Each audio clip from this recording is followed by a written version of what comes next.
Welcome to On the Recyard, Women's Prison Podcast, where we are live on the...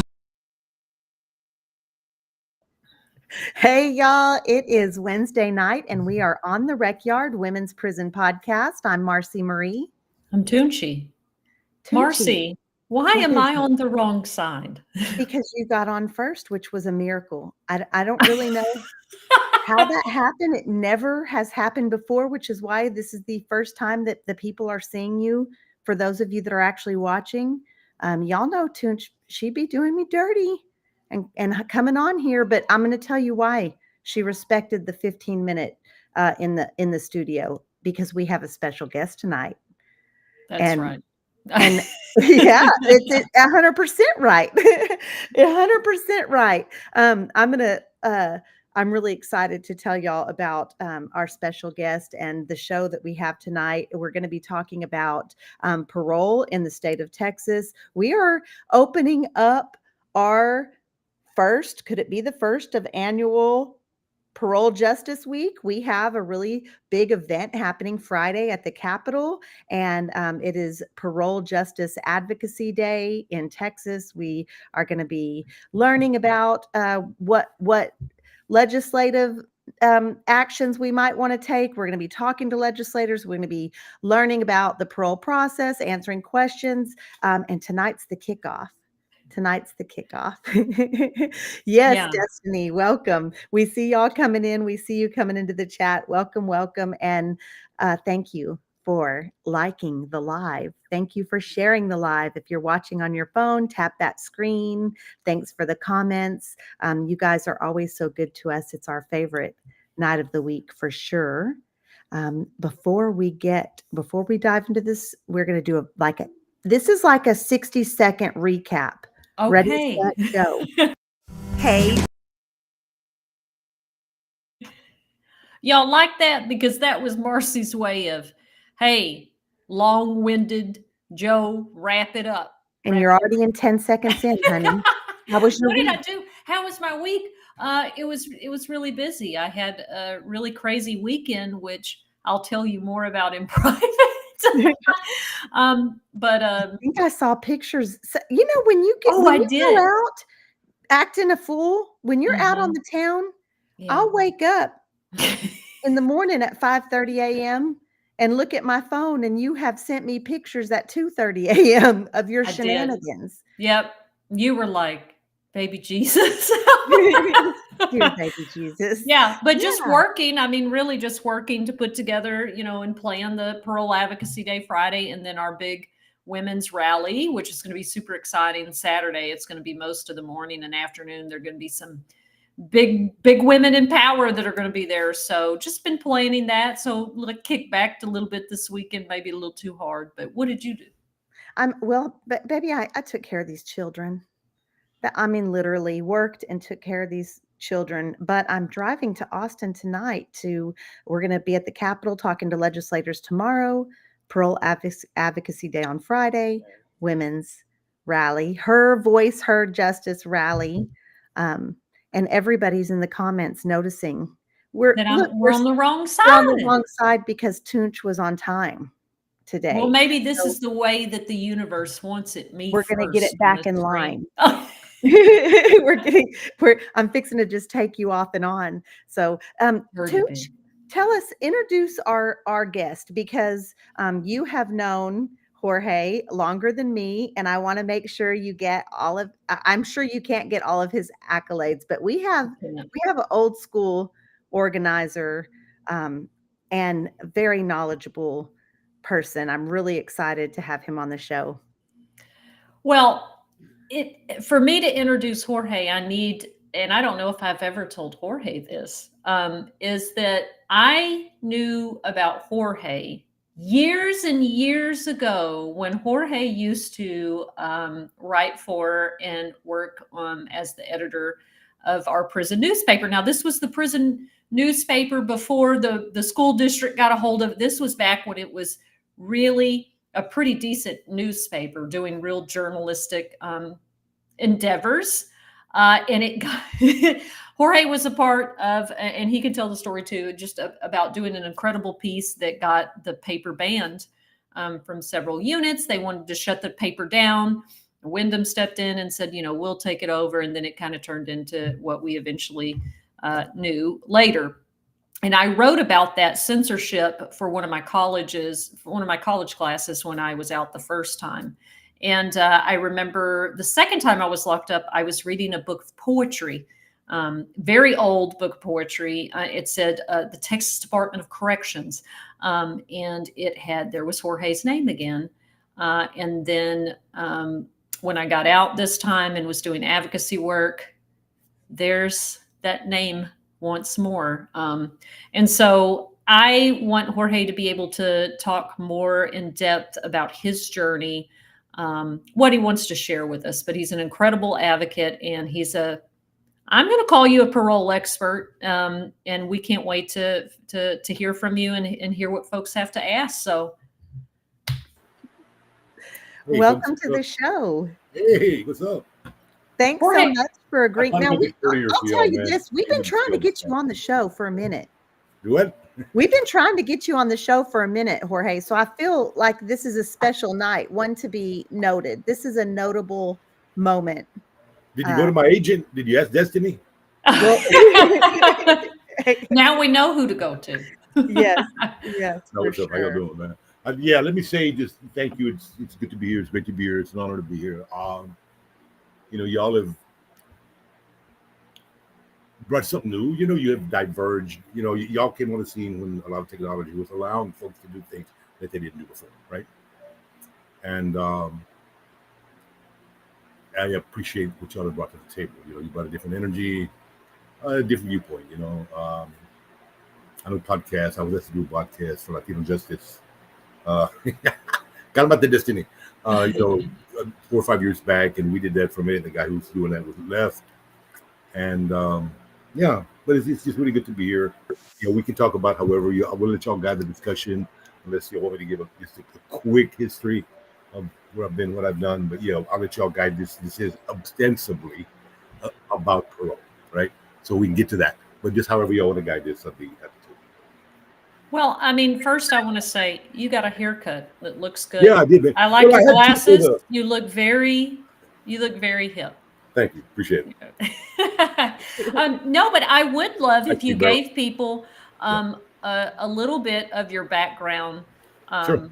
And why this has always been so important to you. Yeah. Okay. I went to prison 3 times. I was a veteran, left the Army, went to prison the first time with a 5-year sentence.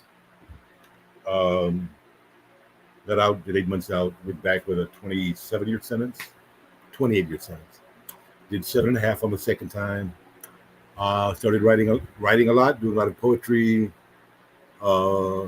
Married my poetry teacher, which is always a kind of a cool piece to it. Got out in 87. Went to Huntsville, which where my ex-wife then was the editor of the Huntsville paper, the Huntsville Item, and we moved to Austin. Back to Austin. I'm originally from the Panhandle and moved down to South Texas in high school, and I ended up writing for the Austin American Statesman, the Waco Tribune Herald. So I had a lot of journalism chops, right? And like some of y'all, I've always written, right? And I'd already published poetry before, during that second time. So I went back the third time with a 60-year sentence in 1991. And for some of y'all who are familiar with, you have loved ones who are down, you very likely know that if you go down with an aggravated sentence, you have to do a half right before you're eligible for parole. Well, I missed that by 2 years. I went down in 91 and I had to give a quarter, or I wouldn't have been eligible for parole on the 60 till whatever 30 years was from when I got, did the crime, which would have been at the earliest to 2023. As it was, I did 17 years on my third sentence, which was an aggravated 60. Wrote my own parole packet. Did not take any other programs. And when we talk about parole here a little while, hopefully we'll talk about the necessity of parole packets, the necessity of not, right? How do you help someone make parole or not? Oh my God, you got to give them 85%. We'll talk about how the concept of many things can be true at one time, right? And I started doing. I've been out. I got out a parole in 08. I'm on parole till 2051. So I've done what I don't know, 18 years out, 17 years out. I got a master's degree when I got out. I went to work for the Texas Criminal Justice Coalition, which is now TCJE. I was the first formerly incarcerated person who was leading a free world social justice organization at the Capitol. I was working at the Capitol for Ana Correa, along with a woman who a lot of y'all may know. She's the Appleseed CJ person, Jen Carrion, right? She and I were working at the Texas Criminal Justice Coalition together back then. Wrote some bills that had an impact on parole. I started doing a lot of healing circles, community building circles based on restorative justice principles. So I dove into restorative justice a lot. And through that, I finally admitted to, oh, Jorge, you seem like a semi-cool guy, dude. So why do you spend 27 years in a cage? Which I thought I deserved. And I admitted to the fact that when I was 19, I was raped in a county jail. After I had left the Army. And I just buried that shit because I could not admit it. I mean, these dudes, I was young, I was strong. I left the Army, I was a boxer. I was a tough Chicano. It wasn't tough enough, because some people say, oh, I would let them do that to me. I'd die first. Well, I didn't die, so I must have been a punk. And, that's that mentality we carry. When we're hurt, it's our fault. It's not the system. It's not somebody else. It's not you don't deserve it. It's your fault. You brought that on you. So I carried that to prison. I never addressed it. So I was an uber violent guy the first 2 times I was down. And I kept doing dope. Right? I did a bunch of stuff. It took me a long time to face that, and I'm still dealing with that.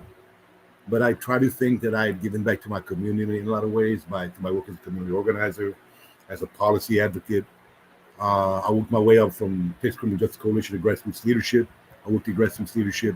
I was the first organizer for a group there called Texas Advocacy for Justice.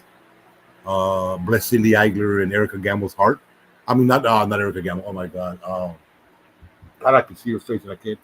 She lives in Oakland. Anyway, it'll come to me. Who actually had the idea for it, started it, but people like Diana Williams and other folks here in Austin could tell you about that. I went to go work for the Prison Policy Initiative, and then I went on to go work at Latino Justice. So I've met a lot of really great people. I know what I know, and I know what I don't know. And I'm really good at saying, Marcy, you're the expert when it comes to this. I heard you talking about switching sides, and, you're the pro. So I'll shut up and take direction. Jennifer's been an expert in a lot of ways, and it's led me. A lot of those human ways reached out to me when I was doing some kind of really fucked up shit. I'm sorry about my language. And I know what I know. So, yeah, so we can go. Cool. Enough. Well, I always like to start off any of our guests, and I like to start off even my testimony at the Capitol, and I know Marcy does too. Like, our time and our experience and our lived experience is our credibility. Always, at least for me. Oh, you did time? You did how much? Like, that's credibility, and that means a lot. So tell us, what is the very first thing that you want to tell our audience about the state of parole in Texas? That's a great question. I want to say hi to some folks I know. Destiny, Mandy, what's up, man? Glad y'all are here. Stop thinking that you could help somebody make parole, and don't ask, what can I do to help my loved one make parole? Well, you can't. Other than maybe do a parole packet. I saw someone here said that you did do parole packet. Great. Parole packets serve to humanize the individual on whom the parole board is passing judgment. What they have in front of them and what they focus on is the negative stuff. The criminal history, the parole revocations, the probation revocations, the how many convictions, that's what they focus on, right? The parole packet is there to humanize him. To say, yes, but this is my brother and I love him and he has made mistakes, but I want him to come out and I'm gonna buy him shoes. And by the way, he wears size 9.5 and he has messed up toes because whatever, you humanize the individual. However, unless we are totally innocent, totally, and was never put on probation, never put on parole, never broke another law, and we were in the wrong place at the wrong time and we went to prison, we were probably liars, we were probably greedy, we were irresponsible, and we either cheated on somebody, we stole something, or we hurt somebody. And many of us more than once. The parole process, the only thing you have any sway over the parole process, again, is by the introduction, perhaps, of a parole packet that has meaningful support letters. Here's the support I will give them. Other than that, you can't. And we've talked enough, and I'm sure y'all have talked enough about the capriciousness, about this person has a sentence, 10 other people have the same sentence, and they've all made parole, and you're here, and you've got a master's, and they didn't. There's no rhyme or reason. Quit looking for it. Maybe become part of this process to change it and inject rhyme or reason into it, but there's none right now. However, remember all those things I told you about, the lies and the dope and the stuff that person was doing? You prepare them for when they hit the street. Because the way you beat the system is you never go back. Because you're in there now. And you carry that for the rest of your life. So how do you stay out? You do what these women are doing. You get involved in the process. You get back to your community. You make yourself an expert in something. You're willing to give testimony, whatever. Some people here have gotten very much involved, in church. Great. If that's what it does, find something, find a community. And tell yourself, what are the things that put you in there, baby? Let me help you address those things. And stay out of trouble. Send you a little bit of money if I can. Send you books if that's what you need. Help you with a parole packet. But and if you think there are programs that'll help them become a better person, hey, great. And the parole board will likely see that. But for you to mount this desperate, quixotic thing to take every program, find every program that, what did you take? What did he take? What did they take? To try to mollify or persuade a board that has no rhyme or reason to it, you drive yourself crazy. Help them get ready for when they hit the streets. That's the biggest thing I can do. Man, that hit home. If you try to do everything just for parole, and I'll just tell you, I went in. You go crazy. Yeah. I mean, literally, I ended up in the psych hospital over parole. Right. In Texas, and doing that thing, chasing whatever I thought this mystical answer was, this mystical thing that they wanted me to do, and really, just like you said, and then you said something else about, 10 people having the same charge and even having similar backgrounds or criminal histories, and you never know which one of those 10 are going to go home. It just feels like they're picking out of a hat, sort of. One thing I saw a lot while I was incarcerated as a female is women that had male co-defendants, often their spouse, so they were writing, or they had children together, so they were in contact. Right. Oftentimes, the men would go home before them. No. Did you notice that, Jen? Yeah, no, it did seem like that women were, if their husband or boyfriend was a co-defendant, and it just seemed that they would go home first, even if their sentences were bigger. And so, and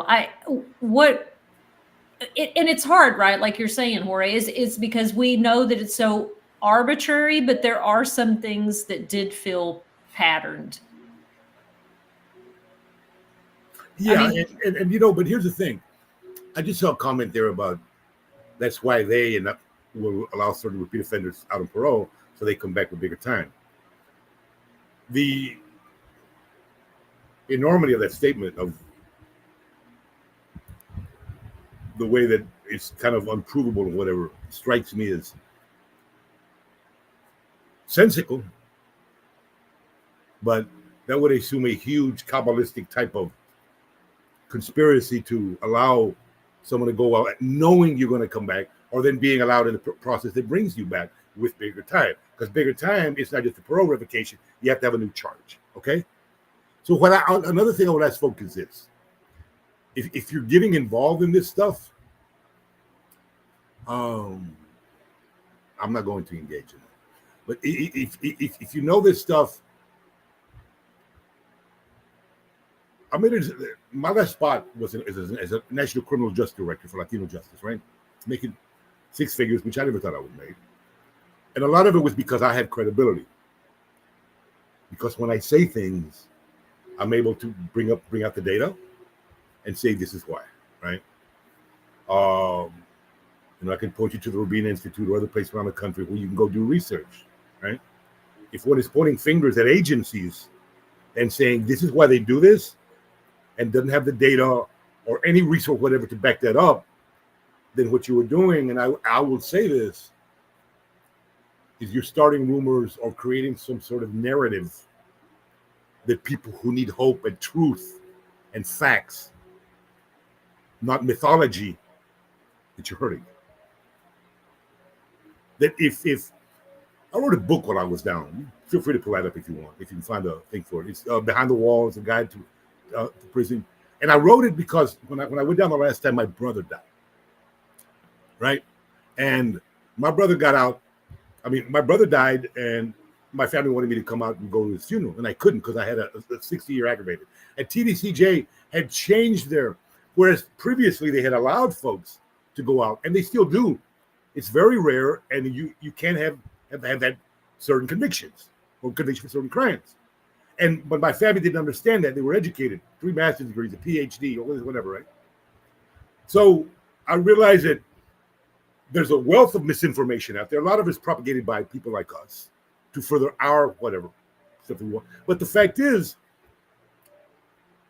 2 moms could be sitting across the fence talking to each other, and they both have an incarcerated son, and one mom can say, wow, my son's angry because he has to go outside to shower, right? And it's cold, he's bitching about it. And the other woman says, well, no, they don't. They got showers right down the run. They're both telling the truth. What they don't understand is that one is a post-Michael's unit construction that's built pods, and they have the showers on the run, right? And the other one is maybe on the walls unit or whatever, right? Or the wind unit, or the wind you don't have to go outside, but right, some of the older unit. And I realized how much mythology was out there about TDCJ, about prison in general. So my book was based on policy versus practice, right? Because again, we have lost our credibility with our families until we get out and get it back. Most of us. Because we lied to them. A lot of us stole from them. A lot of us harmed them physically. So the sort of thing that says, points fingers at various conspiracies and here's why they're doing it, and just you feel that vacuum instead of trying to do the research for the I love that, Jorge. I love that, because what we've tried to do, for instance, when we talk about, something would feel true for us as women in there, and we would think it was a pattern. And so we try as advocates to say, man, we feel like we know this is a thing, but but us going to just say that it's a thing, the more that we're able to get can we start researching how many books are banned that mention homosexuality, Yes. or how many books are banned that are women telling their stories of sexual abuse, so that we can prove that book bans, particularly for us, affected us in a very, very specific way. Right now we have the data to be able to show that this thing that we kind of felt like was true, and we felt like it was patterned. We have a whole list of stuff that we're man, we're going to find research partners to be able to figure out, okay, yes, we know that we're punished in much more petty ways. We know the mailroom is very petty with our mail. How do we start being able to show that in data and not just tell our story? Exactly. So in terms of working on, and I want to dive more into, what you were talking about with how do you help somebody prepare for release? Because the actual granting of release is very much out of our control. But what are the things in terms of data that we can work on when we want to work on parole reform or parole, trying to structure parole in a way that works differently. And I know it works the way that they designed it to work, but right. But what are the ways that data could help us actually maybe chisel away at the current system to make this, what can we do so it's not so out of our control and we feel so helpless in it? Well, I mean, I think there are things you can work on. Like, again, I recommend the Exit folks, and they were asking me, Marcy and Jennifer were asking me before I came on about a resource. There's a group out of New York led by a guy named Vincent Schiraldi. It's called Exit. It's executives transforming probation and parole. And they have a lot of data having to do with, and for a lot of these people, you have to come at it with a cost-benefit analysis, right? Because I don't necessarily like that. I prefer the moral approach, but we can always do the moral approach with people who think you deserve to be there anyway, right? So you have to show them how you're going to save money and education or whatever, or what works, right? And if you can get folks like TPPF on your side, the Texas Public Policy Foundation, right? Groups that are more centrist or right wing than what some of us are, you can pass some stuff. So Exit has a reams of research on, say, post-release policy, right? I'm on parole to 2051, right? I pushed some legislation, introduced bill 4 sessions ago, trying to cap parole, right? 10 years. I'm pretty sure that Mama T, what's her name, Ms. Thompson down there has picked up that piece of legislation and run with it. Almost 100% of what I had, except she put more about you have to have employment and all this other stuff. But the way you win some stuff like that is you have to have the data that shows that people think, oh my God, this Jorge's on, he's on parole to 2051. He must have really done some really bad stuff. He's the worst of the worst.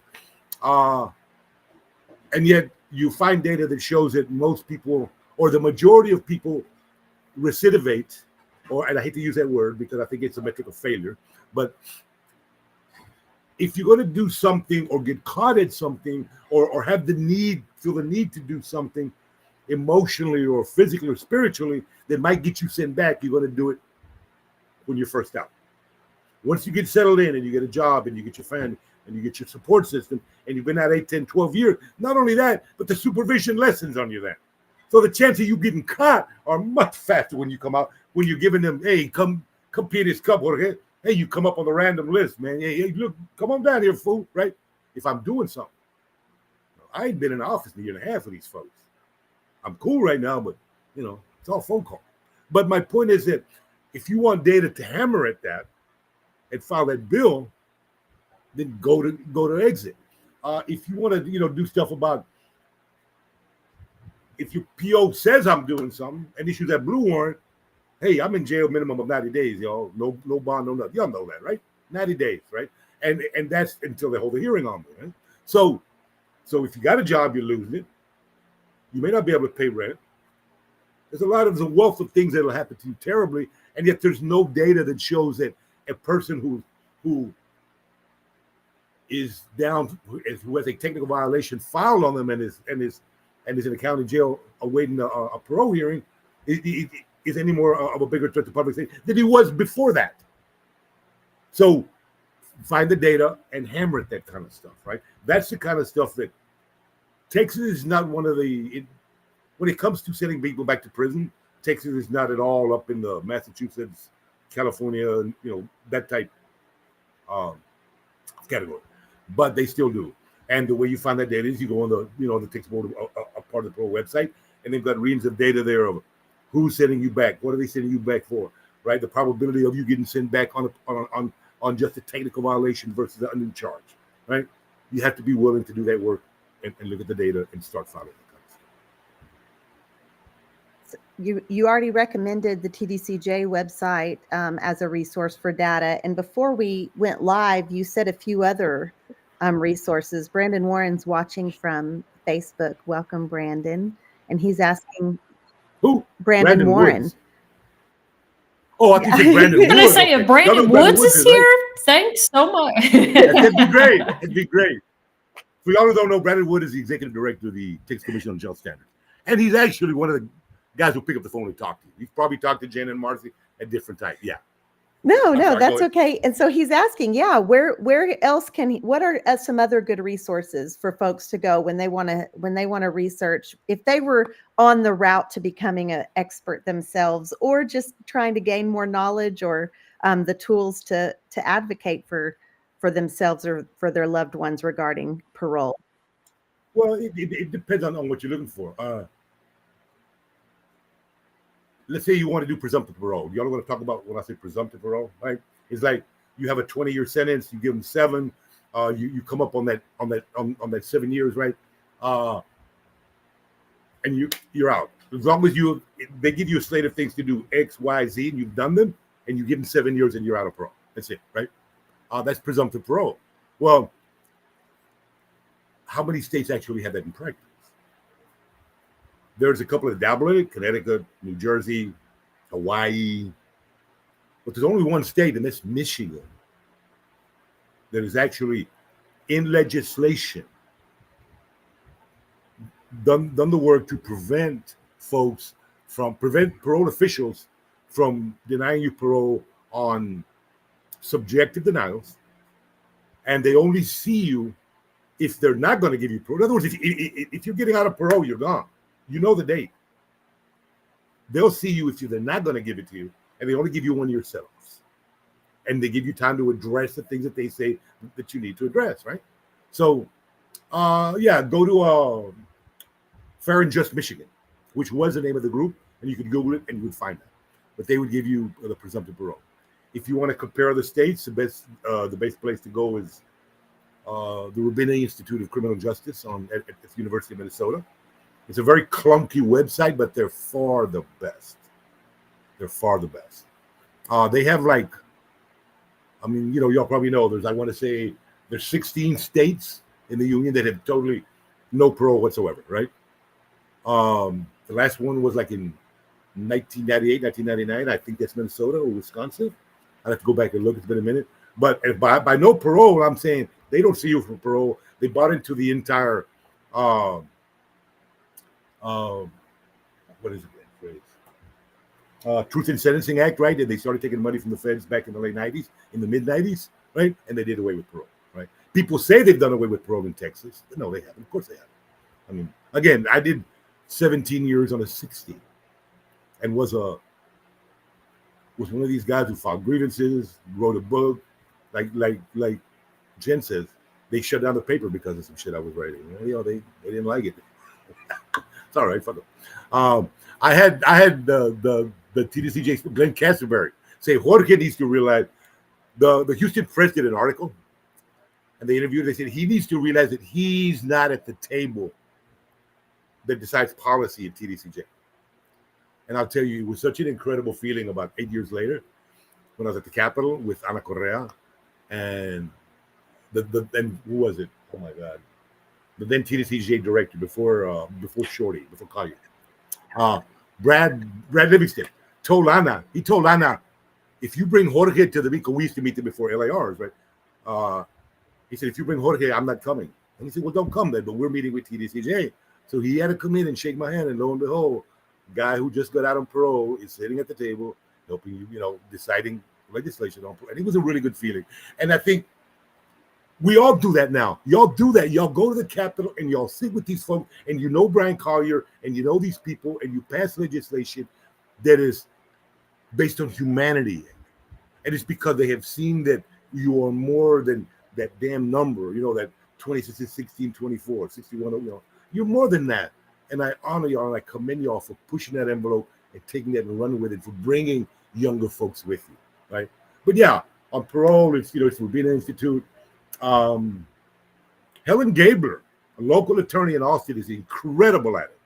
She runs she's a professor down there at the William Wayne Justice. I'm exactly what she does down there, but I know it's incredible. Anyway, she has a group of she teaches parole or something having to do with parole, and she has a group of women or a group of students, I believe, who focus on helping get women out of prison, and they're incredible. She's really good. Justin Martinez, we are going to see at this parole stuff here pretty soon. He really knows his stuff. The whole Latino justice paradigm there, those folks are good. There's the Texas Defender Service has delved into that a lot. They used to focus just on people who were capital punishment, but they moved into that arena, and they're really, really good. You're really good. Yeah. Well, I have so much. You go first, Marcy. No, I was just gonna say yes. And if you are anywhere near Austin or willing to travel to Austin, we do have an event that you can go and learn some things there. Also, that's the link to register. We're going to be at the Capitol this Friday, 2 days from today, and Latino justice superstar Justin Martinez, which he's newer to Latino justice, but he is leading us. Several organizations are getting together to present this and bring our collective knowledge. And so I'm really excited about that. You all can also see more information on Jen and I's personal socials, the Linus socials, and I'll throw it on the Recyard Facebook as well. Thanks, Marcy. I would love to see even more people there. You may not get a taco because you didn't register in time. No, I'm just kidding. I'll share mine. But I said 50 cravings. Yes. Y'all, if y'all want the best, we'll get that later. Okay, we'll save that for the end because I have something else I want to ask you about. Okay. Wait, baby, can I get you to hold on to that? There's two comments I want to respond to before I lose them. First, did Vincent Nixon about having rehabilitated ex-felons go back in and talk to inmates, have to be some time would be beneficial. I totally agree with that, even though I have no idea what the word rehabilitated means. Hey, am I rehabilitated? I don't know, man, because I've been out 18 years, got a master's degree, was making good money. Maybe I just ain't been caught. I don't know, but I get the idea of using individuals who have found their way successfully reintegrated back to society, and to use their terms, right? And to do that and have them as mentors, right? However, what you have to fight through a lot is I was talking about a bunch of these states that don't have parole, and even the ones that do have it. And Texas just did away with it. They have a codicil that's called the Association Clause. Mm-hmm, mm-hmm. That means that I would ask, never mind. The Association Clause says that because I have a criminal history, and Marcy has a criminal history, and Jennifer has a criminal history, and we get together, we must surely be committing antisocial acts. And therefore, we need to either not let them get together or revoke all their parole, or if any of them are on supervision, send them back. And there are states that would do that. I went to Massachusetts for a year to be a policy analyst. It takes prison policy initiative. And I've never had a bracelet. They put a bracelet on me there, right? And they wanted me to tell them everybody who I hung out with who had a criminal history. And I said, you just need to assume everybody I see has one, man. So that's what I do. I organize people who've been in prison. Well, you can't hang out with that. Sure I can. It's what the fuck I do. The hell with y'all. But there are states that will try to revoke you for that. Not only that, when you go to, say, some of these programs that have whose parents are incarcerated, and they try to set them up with mentors, more often than not, they're setting them up with cops or somebody else, which may or may not be a good idea when that kid watched the cop come in and throw his father to the floor and handcuff him and kick him all the way out the door, and he's in prison. So, yes, I love what you're saying, Vincent. That's a great idea, and there are people who do that. There's Joe, oh my God, Joe, Jose, lives in he does that. In fact, I went back with him to the Cow Unit about a year and a half ago. Used to work at TCJ also. He does that. I'm not sure what the program is. There are programs out there. Yes, I agree totally, Vincent Nixon. Find programs like that, get programs like that, and take people back.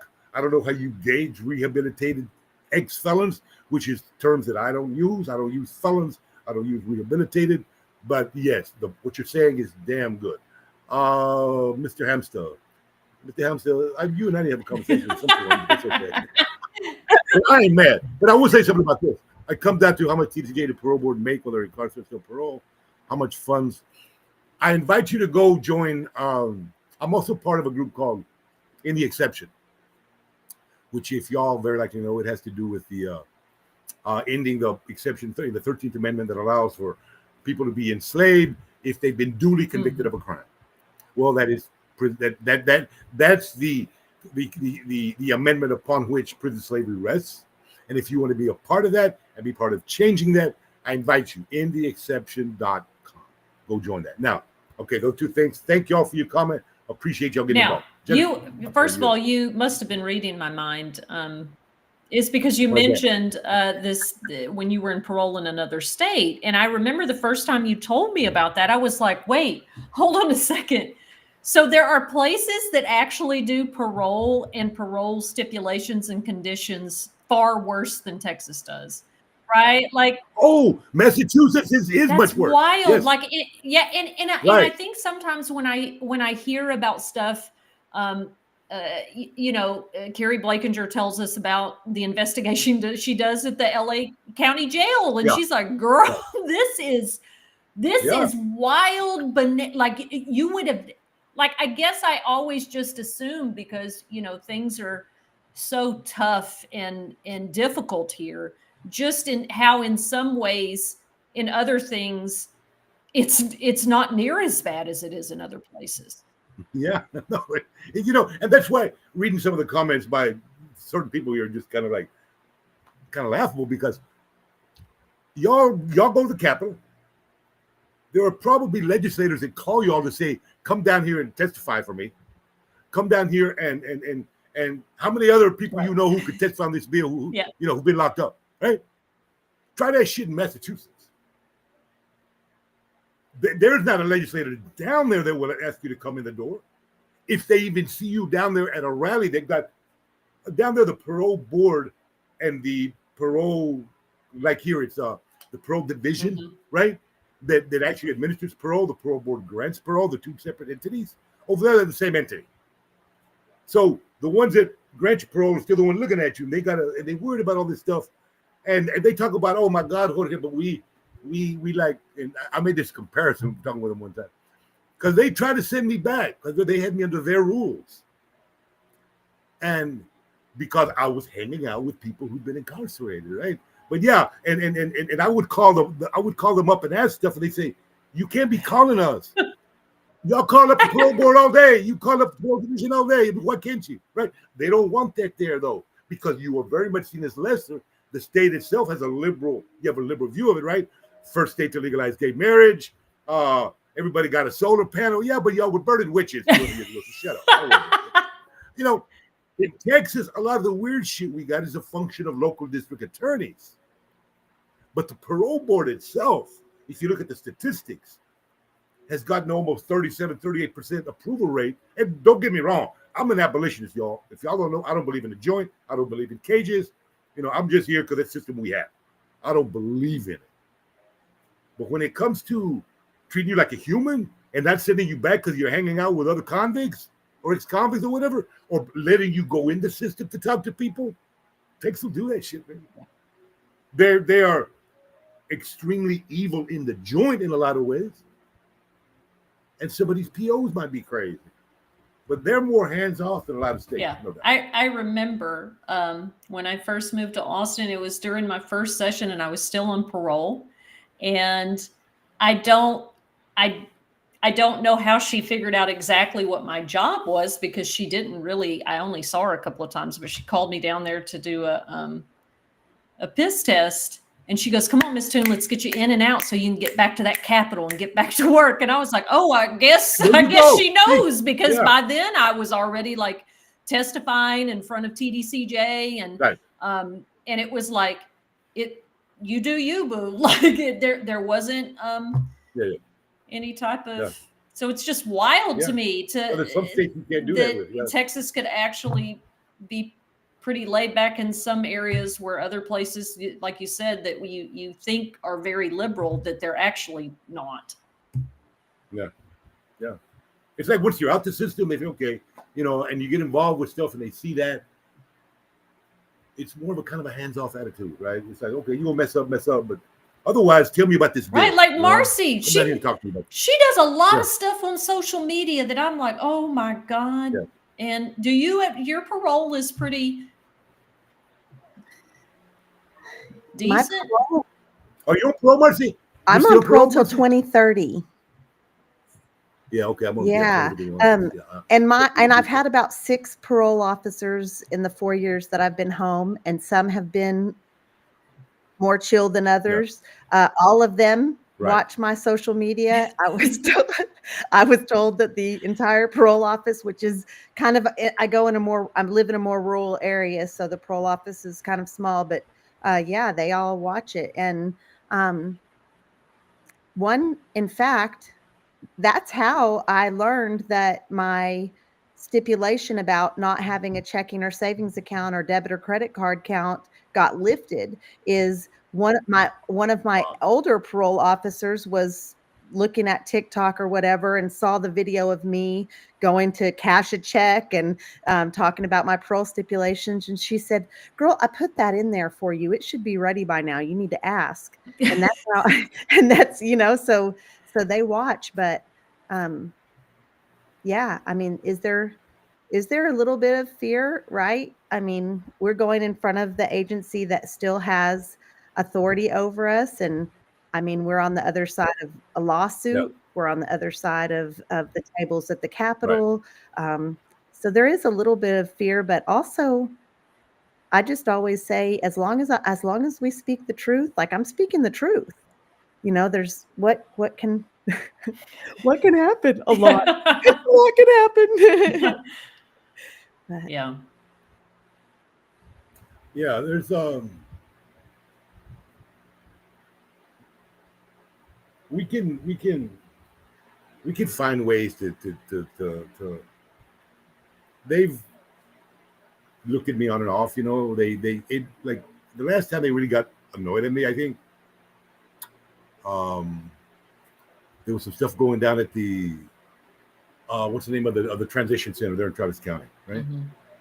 And where they weren't letting people out to work or something, and there's some weird stuff going on there. Right?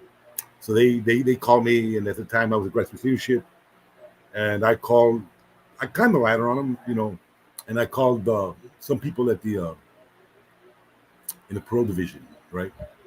And had a conversation with him. He goes, "Who are you?" And I gave him, and he goes, "Well, what do you know about? How do you know about this?" I said, "I got folks down there calling me, man. And why are you interested? It's what I do, man.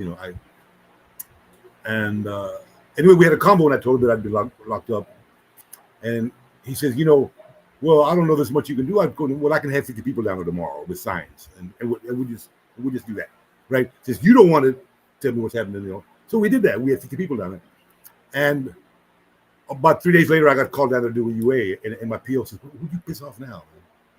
And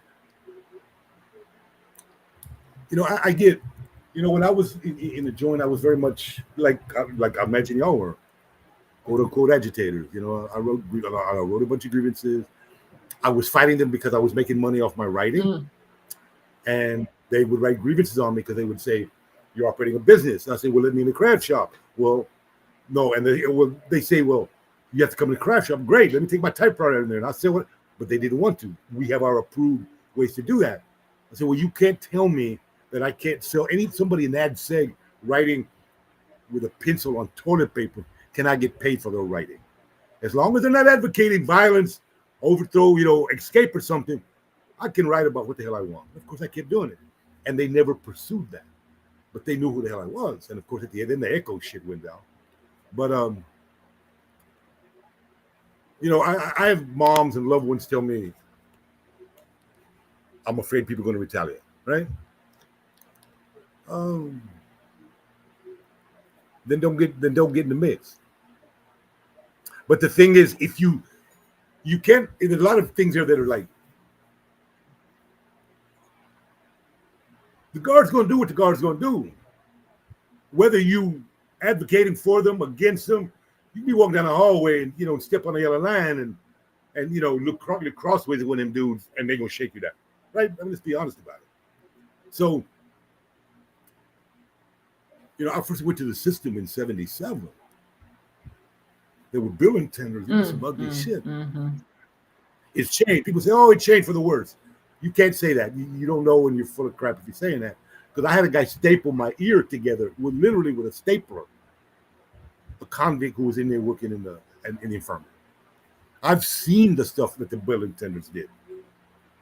So no, it's not worth that. But my point is, there were people who sacrificed and got out there for us.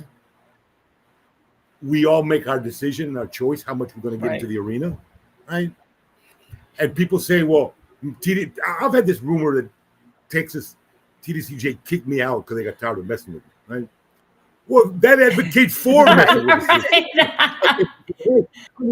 Be as big of a butthead as you can and get kicked out, right? I don't know, man. It's like I really thought I was going to give him 30. It was my third time down on aggravated robbery, y'all. Third time, right? 15 flat for I sniffed parole. And I got caught $50 bill working as a SSI and Ed Sig. I did some shit, man. I laid it down. I did 13 years in the fields, man. Threw my Aggie up in there and said, fuck y'all, I'm not working with y'all no more. What the hell with y'all? Let's go. Threw me in the back of a pickup. Threw me to lock me up, Let me out of my second parole? I mean, come on. Well, I wrote my own parole packet. I wrote a book when I was down. I had a lot of articles. But I had people, Sharon Kalin, who was at the time, working with the Texas Board of Pardons and Parole. I'm sure she advocated for me. I don't know. But they didn't kill me. They didn't do some really, they'd go in my cell and tear my pictures down and pee on my pictures, and stuff. A couple of times they beat me up. But, I think we owe it to use whatever skills we have to advocate for our comrades in whatever way we can. Do that in a dignified way. In a very loud way, yes. To not hurt people while we're doing it. And to quit telling lies about the system that we're blowing crap. Okay? If we don't know, shut up. Anyway, go on. I'm sorry. Well, I would love, as we wrap up, we've got about 10 minutes left, Jorge, if we could circle back to what you opened with, that is, start preparing people for release. And so Lori had asked, what are the best ways to help our loved one be prepared for living on the outside? What's your advice? Right. Well, and here's the thing. I used to watch guys in there bust, max, what is it, 175 every 2 weeks or something? I don't know what it is now. It was 150, I think, 120. And I'm like thinking, man, if their family would say, I don't know how much it costs to get a phone, to call, right? Because I don't do it, right? I'm helping a couple of guys with a parole package, but I make them write me. I don't pay Securus a dime. I'm not gonna. We're fighting against Securus, right? I didn't advocate for tablets. I don't advocate for phones. What they use, great.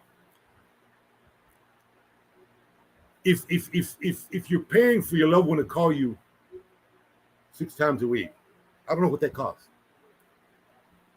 But if they're down there 2 years and they call you 3 times a week, and what you would have spent on those phone calls, you put in an account for them. If they have a tablet and they're asking you to, I don't know what it costs again to pay for a movie. Is it 10 cents a movie? Is it 98 cents a movie? What? And you're doing that for them. And you cut that in half and put that in the account for when they get out. Those are monetary things. What do they like to read? Send them some books. That's going to be a lost art. And I don't know how the libraries are in there. They're banning all the damn good books anyways. But, find the things that are going to help them. If they are asking you to do things, but I want to talk to you every night because I want to raise you can't, dude. If they're being persistent in a way that's abusive, be honest with them and call them on it. And get your friends around you to hold therapy with you. Do not allow someone who's in the system, man, female, whatever, to be abusive to you and hold contact with your son or your daughter, whatever, to them, right? As some kind of sword over your head. Because that shows that they're reverting to the behavior, the abusive manipulative behavior, that pretty well did the things that got them in the first place. I just straight up. I've heard guys say, oh man, if my wife doesn't call me every damn day, man, Really, dude? What kind of expectation are you setting up there? If you're not sending me money for $75 bust every 2 weeks, right? While not knowing what the economy is, you know how much eggs are out here, little brother? Do you know? Right? But she's raising your 2 kids or whatever. But they're asking for that. Yeah, I don't know. I think those are the kind of things that we don't talk about. We don't talk about, as an abolitionist, we all matter, none of us matter. By that I mean, Yolanda Saldivar, every sex offender in there, everybody in there is my brother or my sister. And I will advocate for them, and I will move positions for them. And I would hope that we get to that position, that we don't get out saying that other person needs to be there, but I don't. I hope we don't contribute to the conversation and create that distinction.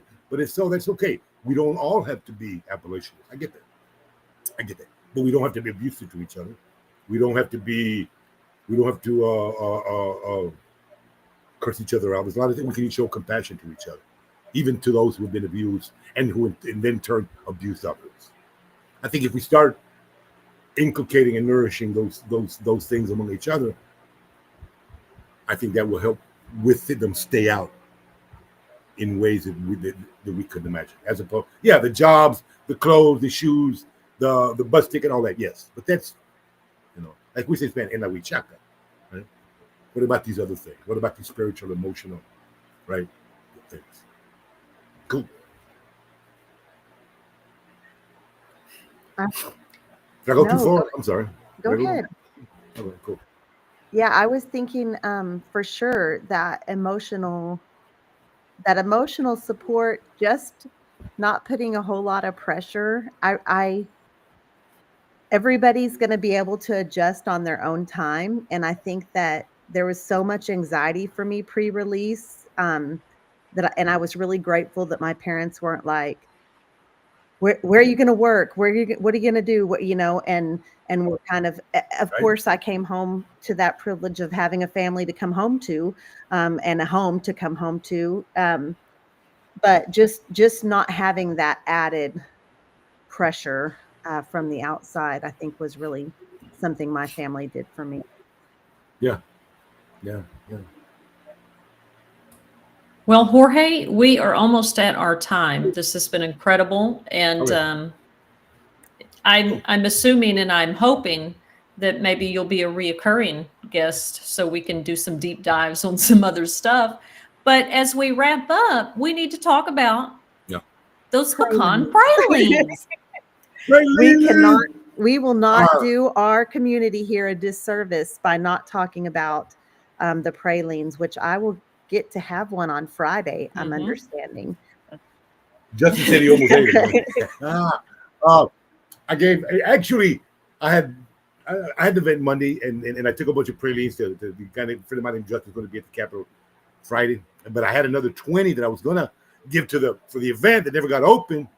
That at the end, I ended up giving them to Sam Benavides and the folks there from Che. Okay, I make pralines, y'all, and they're pretty good pralines, and they're pretty reasonable. And I give 10% to individuals who. Thank you, Destiny. I appreciate it, Justin. But I'm setting it up where I give 10% to individuals in the Travis County area that are unhoused. They're formerly incarcerated. A lot of times it's women who are fleeing abusive relationships. And I've learned that I can't get involved in part of that. I just give the money to the folks who are doing it. Because they know, again, let folks do what they're good at. And they're good at it. I'm not. Let me just give you the money. So they're going to link up my Facebook, I think. And I'll go on the Facebook now, and I'll have a link there for y'all. And you can order them for your events, order them for yourself. If you butter me up, I may just send you a few, man. I don't know. The folks here got some, I think. I don't know if Marcy didn't. I didn't send you. I sent Jen some. I sent Destiny some. Justin. I didn't share them with this hoe. I did not. I did not. If you think that you send anything that you want me to try to Jennifer, just know it does not reach me. Sorry. For those All of right, you that all are right. listening to the show and not watching, you can find Jorge on Facebook. I'm going to spell out his entire Facebook name for the listener. Go It's ahead. Jorge, Jorge, Antonio, middle name Antonio, Renaud, Renaud. I hope I didn't butcher your last name. For those of you that are watching, I did link it in the chat. And Jorge, Mandy says she hasn't gotten any. I know. I'm just looking at that. Mandy, you got some coming. I know you'll get some Friday, but drop me a line. And you just had a birthday. You just turned 25. I know. So let me send you some, Mandy. Okay, cool.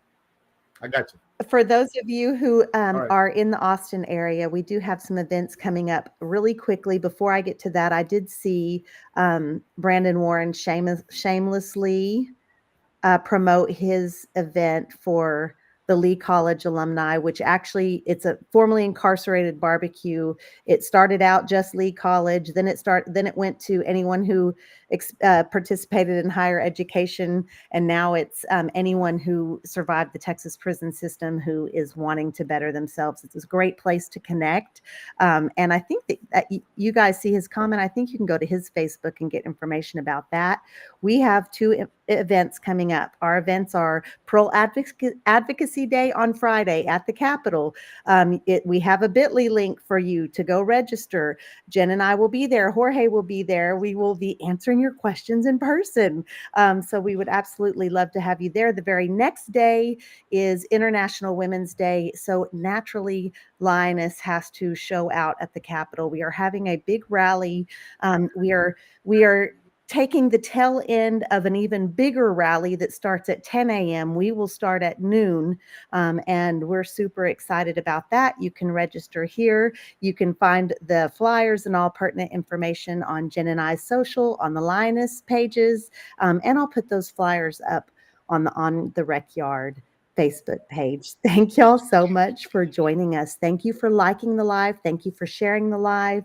Thank you for leaving us a review if you are listening wherever you hear your favorite podcasters. We will be back here next week, same time, same place. Thank you to our wonderful guest. We sure appreciate you, Jorge, and we will see you all next time. Thank y'all for hanging out with us on the Recyard Women's Prison Podcast with Marcy Marie and Tunchi. Make sure and